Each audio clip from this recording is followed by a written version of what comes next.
Dan orang pandai itu Pak, bukan orang yang IPK-nya tinggi, tapi orang pandai itu adalah orang yang banyak bermanfaat bagi orang banyak. Itu orang.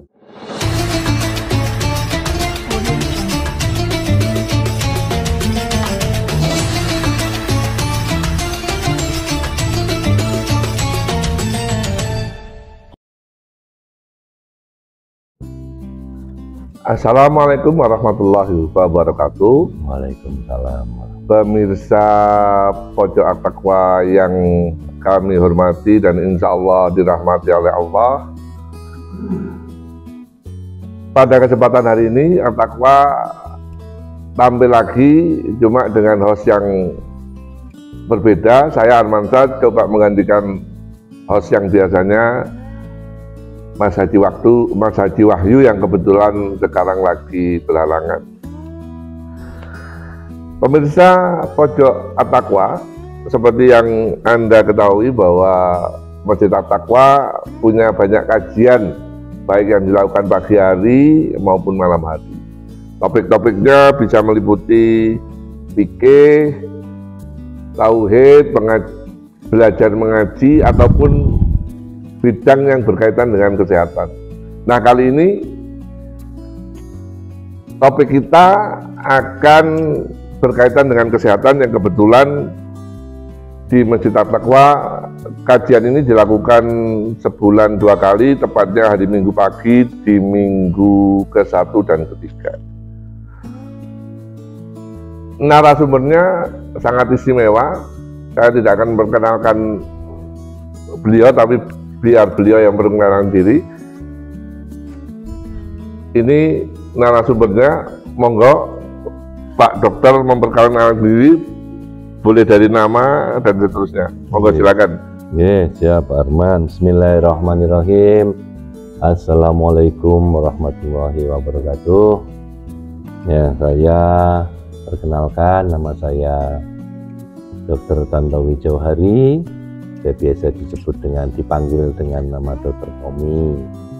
Ya, saya juga aktif, alhamdulillah diberi kesempatan untuk ikut bergabung di Masjid At-Taqwa ya, hampir 2 tahun ya.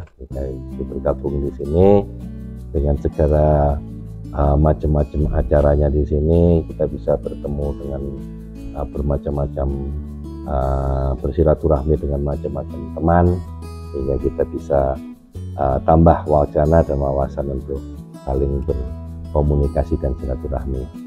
Kemudian saya ngajar di Fakultas Kedokteran Universitas Muhammadiyah Malang, dan sekarang penempatan tugasnya ada di Rumah Sakit Universitas Muhammadiyah Malang. Pak Arman. Tapi yang jelas hari ini sehat ya Pak Dokter? Alhamdulillah sehat. Amin. Ya, berarti narasumber kita itu kalau berkaitan dengan topik yang sedang kita bahas itu pas lah ya, sangat berkompeten. Selain beliau menangani rumah sakit, juga mengajar dan mungkin juga praktek ya. Baik Pak Dokter, kita akan membicarakan topik kesehatan secara umum dulu. Nanti pada kesempatan yang lain akan berbicara topik yang lebih khusus ya, mungkin sekarang lebih umum. Ketika saya kecil, SD SMP itu ada jargon, Dokter. Jargonnya itu mensana corpore sano, yang kurang lebih artinya adalah di dalam di dalam badan yang sehat terdapat jiwa yang sehat. Terdapat jiwa yang sehat terdapat tubuh yang kuat. Yang kuat. Bukan terbalik ya Dokter? Bukan, jiwanya dulu. Jiwanya dulu. Oke. Makanya kalau nggak salah sekarang itu dokter kan selalu kalau mengobati pendekatan utamanya adalah gembira dulu. Ya, psikisnya dulu. Psikisnya dulu. Mungkin dokter bisa menjelaskan tentang hal ini. Ya, jadi dalam jiwa yang sehat terdapat tubuh yang kuat. Ya, memang kita ini hidup sehat, ya paling enggak sehat secara psikis dan sehat secara fisik. Ya, jadi banyak orang yang kelihatannya fisiknya kuat, tapi psikisnya, jiwanya nggak begitu kuat. Nanti gampang jadi penyakit. Karena sebenarnya banyak penyakitnya, ada penyakit fisik, ada penyakit psikis. Yang kalau dua-duanya masuk, jadinya lebih parah lagi. Jadi psikis itu lebih dominan dari optimisme kita. Jadi banyak kelihatan orang-orang yang sakit tapi dia dengan psikis yang kuat, jiwa yang kuat, dia malah bisa aktif kemana-mana.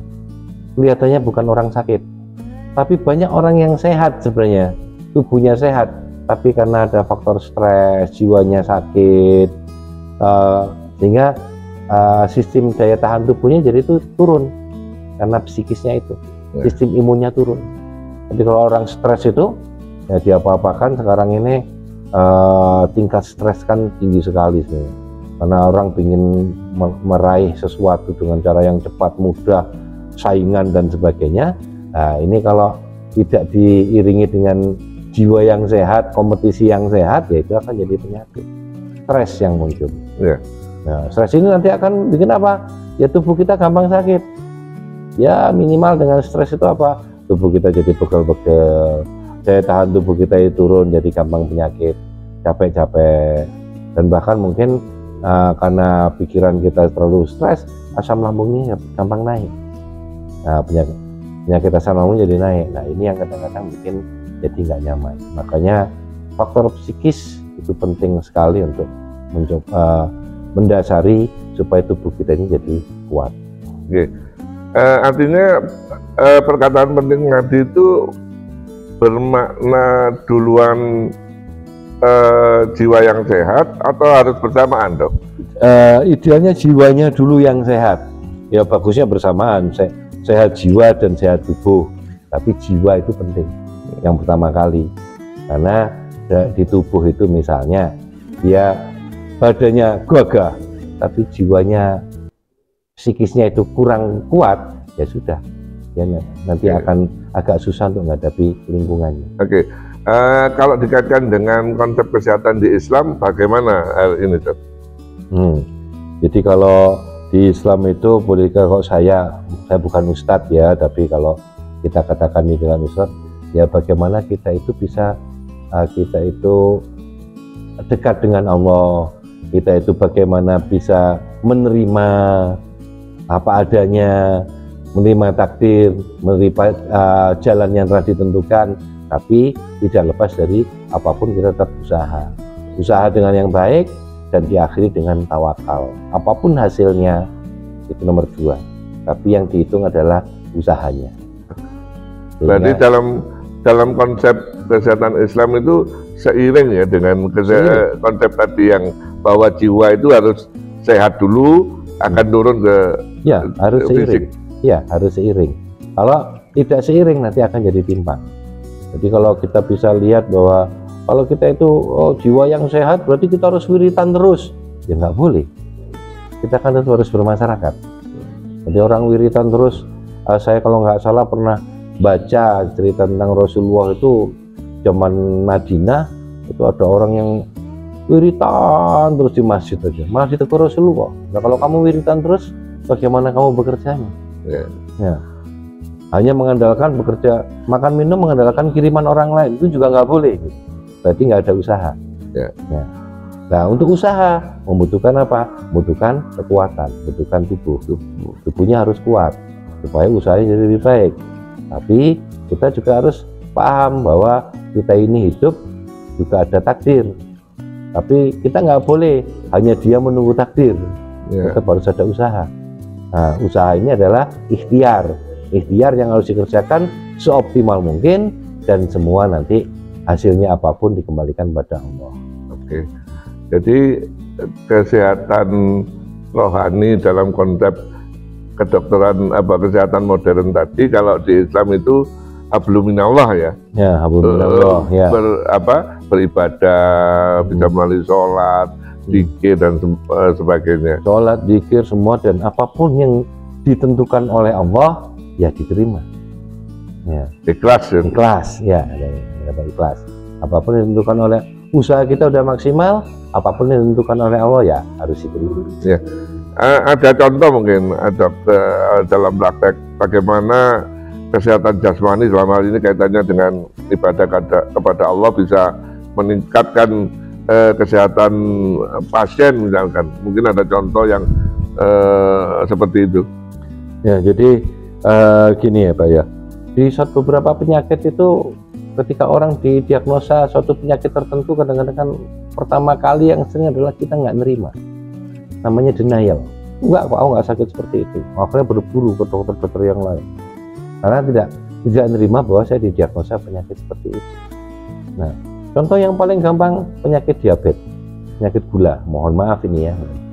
Jadi kita bisa lihat kadang-kadang sudah minum obat, sudah nggak makannya dikurangi sekali, tapi gula saya kok tetap naik gitu. Nah ini kan sebenarnya faktor psikisnya juga harus dihitung. Faktor psikis itu faktor pikiran kita bagaimana, positif nggak? Kalau kita masih stres terus, ya sudah, obat diberikan, makan ditarak, tetap gulanya tetap naik, nggak terkontrol. Masih tidak ikhlas. Nah itu, hanya kata-kata ikhlas itu kan mudah diucapkan tapi sulit untuk dilaksanakan. Ya.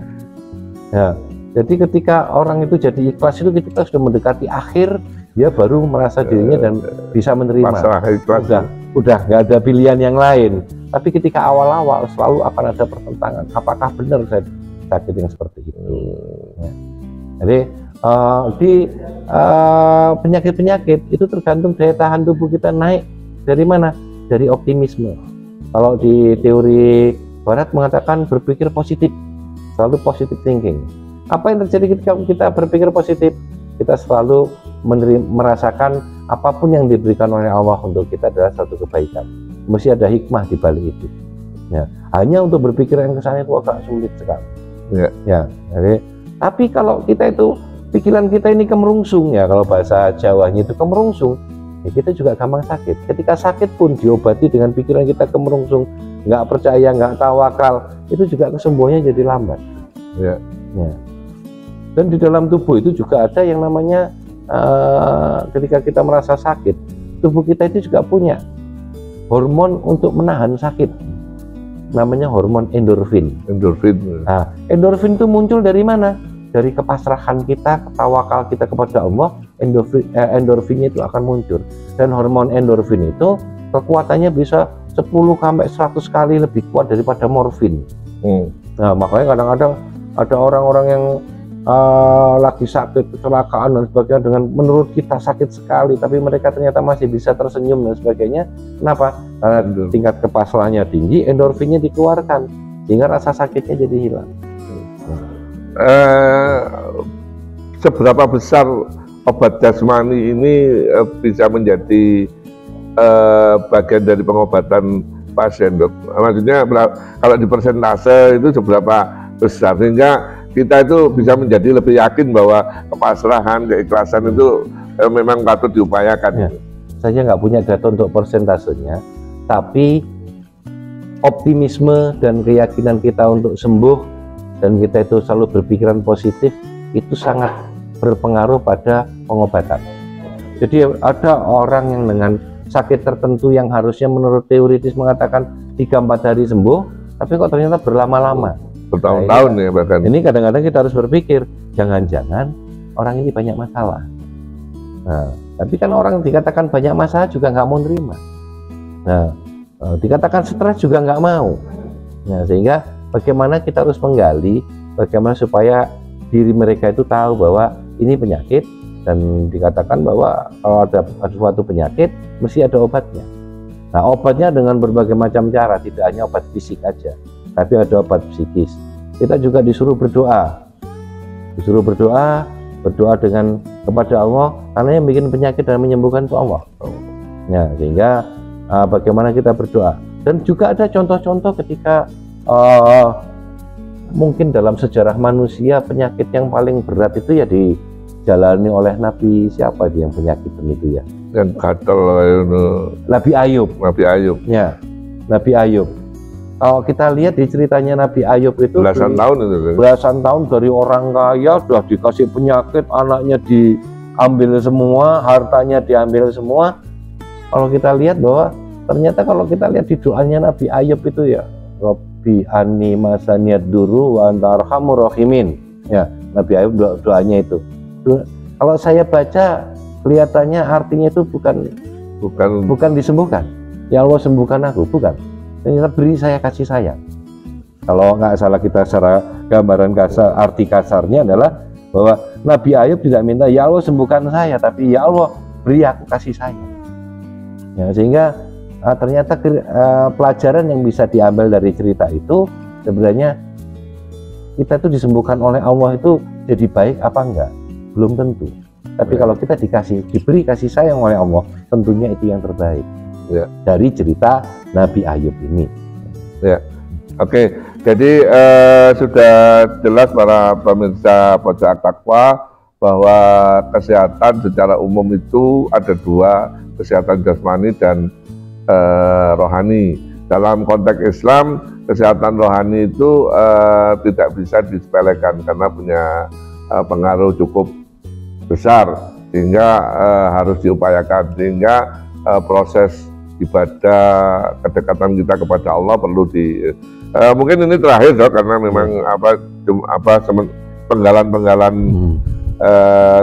Pojok Takwa ini tidak terlalu panjang, tapi mungkin insya Allah berbobot bagi kita yang Islam, yang kadang-kadang bukan yang Islam saja tapi sebagai manusia itu butuh sehat gitu ya.